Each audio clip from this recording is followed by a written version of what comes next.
젊은 정치인들의 생각을 들어보는 시간입니다. 오늘도 더불어민주당 장경태 전국청년위원장, 대한민국 청년팀 백경원 팀장 나왔습니다. 어서 오십시오. 네, 안녕하세요. 저스티스 리그였잖아요. 바뀌었습니까? 아니, 그것도 하고요. 네.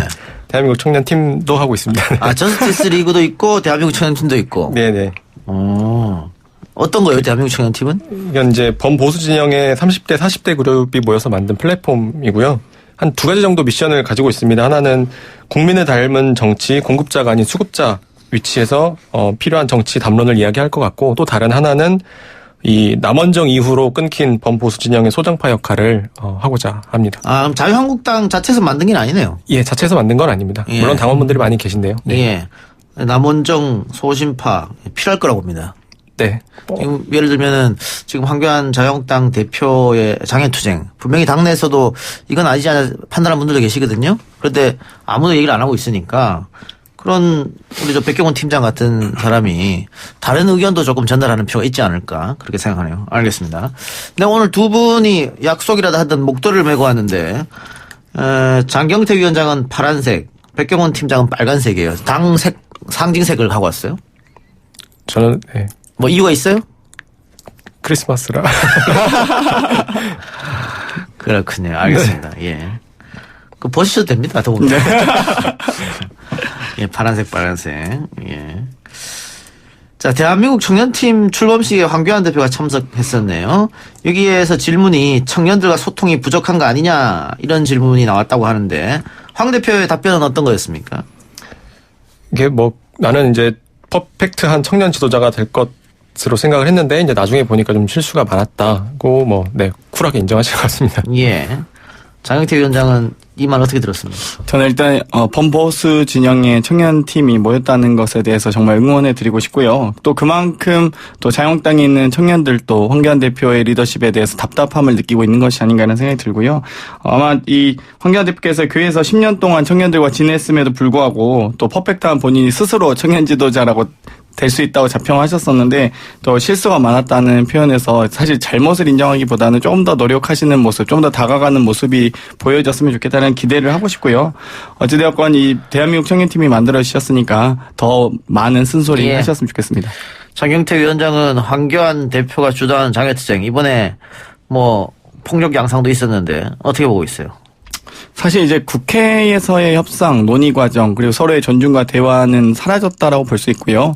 이미 작년 18년 12월부터 시작됐었던 여야 5당 간의 협상, 그리고 이 과정에서의 협상 과정, 그리고 또다시 국회의장이 교섭단체 협상과 여야 5당의 모든 어떤 합의 과정을 존중하겠다라고 하셨음에도 불구하고 사실 더불어민주당 입장에서는 좀 답답할 수는 있거든요. 그럼에도 불구하고 좀 인내심을 갖고 기다리고 대화하고 싶은데 또다시 이 테이블을 박차고 나가시는 것에 대해서 좀 안타깝습니다. 예.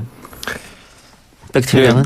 어떤 분이 얘기한 것처럼 이게 옷이 흔들리면 흔들리는 옷을 볼 게 아니라 그 옷을 누가 흔드는지를 봐야 된다고 생각을 하는데요. 이제 민주당의 다수의 폭정, 독선과 독단의 정치라는 작용에 대한 저는 반작용이라고 생각을 합니다. 사실 제1야당에서 할 수 있는 것들이 많이 없는데 근데 이제 지지자들하고 함께 이제 그런 울분을 토하고 또 이제 이걸 이제 국회 상황을 이제 같이 이야기하는 그런 자리를 자꾸 이제 그런 극우 세력의 광기다 이런 식으로 자꾸 몰아가는 것 같은데 이 여당이 자꾸 이제 그런 식으로 편가르기 하는 것은 옳지 않다라고 생각합니다. 네. 근데 어쨌든 폭력 행위는 있었고 그래서 과거 미디어법 논란 때 국회로 들어갔던 사람들 또 민노총이 국회 경내에 진입하려다 했던 사건 다 법적으로 처벌받았거든요. 구속되고. 그래서 이 사안도 같이 처벌해야 된다. 그것과 똑같이 이런 얘기가 있는데 백 팀장 어떻게 생각하세요? 아니 근데 잘못이 있다면 물론 따져봐야 되는데 근데 이제 그게 잘못이 누구의 잘못인지 그리고 왜 그런 상황이 벌어졌는지 이런 전후 맥락을 좀 다 같이 살펴보고 판단을 해야지 마치 이제 지금 한국당 지도부에서 뭔가 폭력 시위를 뭔가 이렇게 좀 이끌어낸 것처럼 자꾸 이렇게 이야기하는 것은 저는 맞지 않다고 생각합니다. 아니, 그걸 떠나서 그냥 법을 위반한 사람한테는 똑같이 적용해야 된다. 네, 그렇죠. 근데 이제 그런 잘잘못은 또 따져봐야 될 것 같습니다. 예. 또 이런 얘기가 있어요.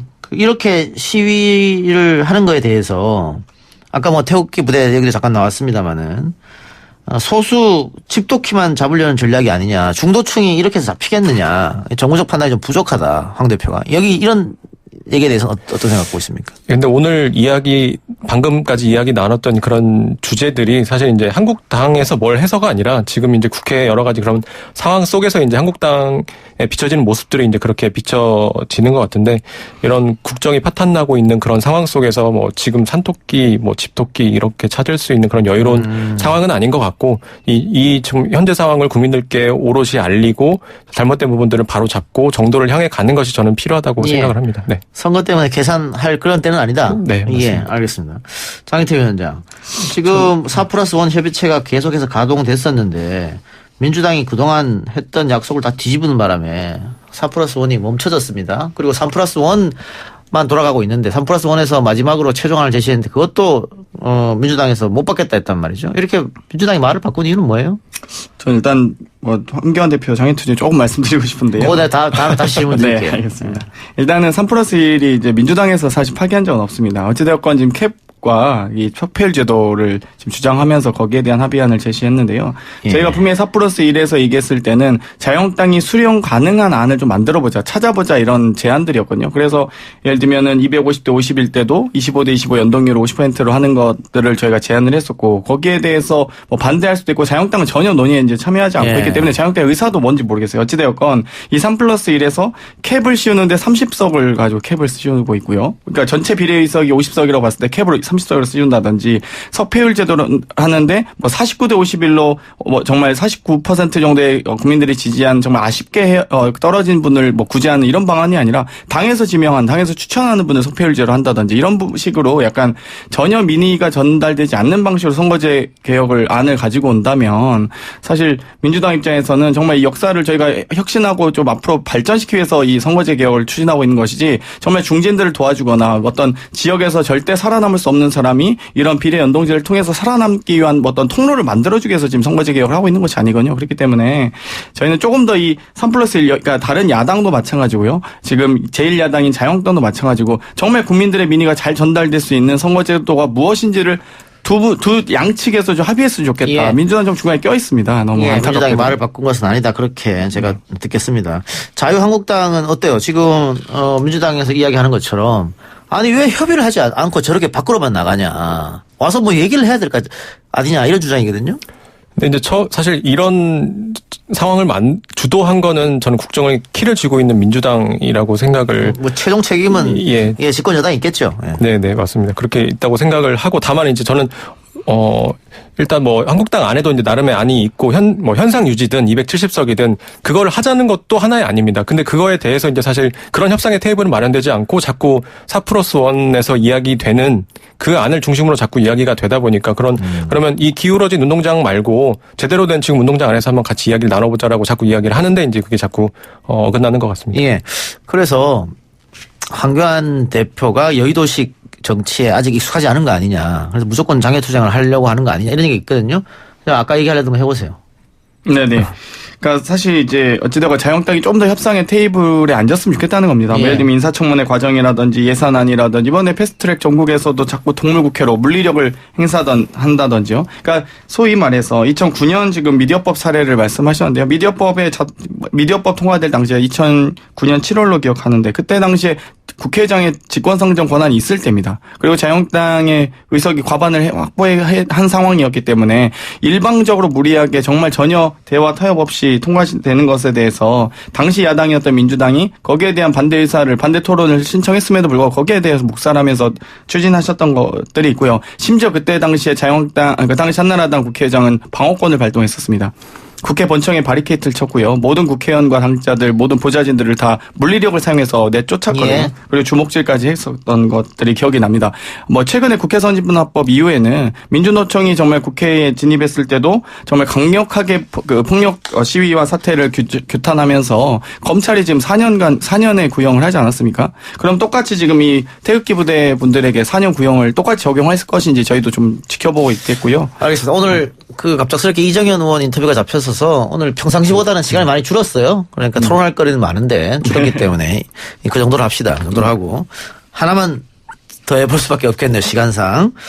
그 18번째 정부의 부동산 대책이 나왔습니다. 일단 장경태 위원장 말 듣고 반론 듣겠습니다. 어떻게 평가하십니까? 일단은 시가 9억 원이 넘는 주택에 대해서 어떤 담보대출의 경우 담보인정 비율을 20%만 적용하기로 했는데요. 어찌되건 지금까지는 이 공시지가 기준으로 했다면 이제 시가로 실제의 주택거래 금액을 가지고 했다는 점, 그리고 9억 이상 초과하더라도 무분별하게 주택대출을 통해서 담보대출을 통해서 계속적으로 부동산 경기만 상승시킬 수밖에 없는, 계속 그 고가 경쟁만 이루어질 수밖에 없는 그런 부분에 대해서 이제 어찌되건 정부가 좀 제동을 걸기 시작했다. 그리고 이명박근혜 정권 9년간 월급은 11% 올랐는데 사실 집값은 40% 오르지 않습니까? 결국 이런 부분에 대해서 더 이상 이제 이 과열된 부동산, 이 과열된 콘크리트에 대한 이제는 제동 장치가 생겼다라고 말씀드릴 수 있을 것 같습니다. 저는 이게 정부의 아집이라고 보고요. 이게 선의로 정책을 다는 것만큼 바보 같은 짓이 없다고 봅니다. 이 정책이라는 게 선악을 논하는 게 아니라 효과를 줘야 된다고 보는데, 현실적인 방금 말씀하신 정책들 다 알겠는데 이제 현실적인 이야기를 좀 해보면 이 집이라는 게 거주의 목적도 있지만 자산이나 투자의 목적도 분명히 있습니다. 이건 누구나 다 그렇게 이제 그런 보통의 사람들이 다 그렇게 이해를 하고 있는데, 근데 이제 정부에서는 자꾸 이게 거주의 목적으로만 보고 주거 정책을 짜니까 이게 자꾸 이게 이렇게 해야 된다. 만들고 싶은 세상을 자꾸 이야기하는 건 좋은데, 그래도 국정의 운영에 키를 쥐고 있는 정부라면 현실을 어디에 발딛고 서 있고 어떻게 바꿔야 되는지를 자꾸 얘기를 해야 되는데, 자꾸 이상적인 정책만 이렇게 내놓으니 이렇게 역대급 그 부동산 인상 폭등이 일어나는 것 같습니다. 부동산 정책 실패했다. 동의하십니까, 장경태 위원장?